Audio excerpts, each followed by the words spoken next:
బాబు పేరు మహీధర్ రెడ్డి. చెప్పండి. అసలు ఏం జరిగింది? 3:40కి బయలుదేరినాడు ఏదో ట్యూషన్కి అని చెప్పి.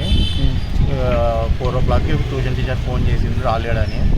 మేము సరే బయటికి వెళ్ళినారు అనుకున్నాము ఫ్రెండ్స్ తోటి అట్లా అని. 6 o'clock వరకు చూసాము, అప్పటికి ఇంకా రాలేదని చెప్తే అప్పటి నుంచి వెతకడం మొదలుపెట్టాము. 7 o'clockకి పిఎస్లో కంప్లైంట్ ఇచ్చాము. అప్పటి నుంచి వెతుకుతున్నాము, పోలీస్ వాళ్ళము మేము అందరము. రాత్రి 11 గంటల వరకు బాబు దొరకలేదు, ఇప్పటిదాకా చూస్తున్నాం నిన్నటి నుంచి.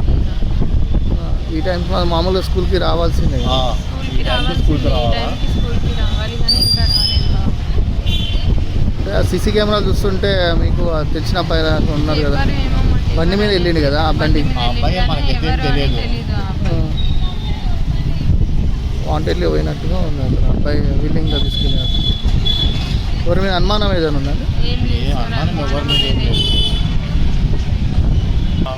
మధ్యాహ్నం 3:40 ఇద్దరు అన్నదమ్ములు కలిసి ట్యూషన్ కానీ బయలుదేరారు. కానీ పెద్ద బాబు మాత్రము ఇంటి పక్కన ఉన్న వ్యక్తి ఒక అతను, మా తెలిసిన అతను అక్కడ ట్యూషన్ దగ్గర వదిలిపెట్టిండు. కానీ చిన్నబాబు వస్తున్నావు అని చెప్పి వెనుక చూశారు, అప్పటి వరకు రాలేదు. రాకపోతే తల్లిదండ్రులు కనుక్కున్నారు, మరి బాబు ఇక్కడ ట్యూషన్కి రాలేదు, ఎక్కడ పోయారని చెప్పేసి ఇక చుట్టుపక్కల ఉన్న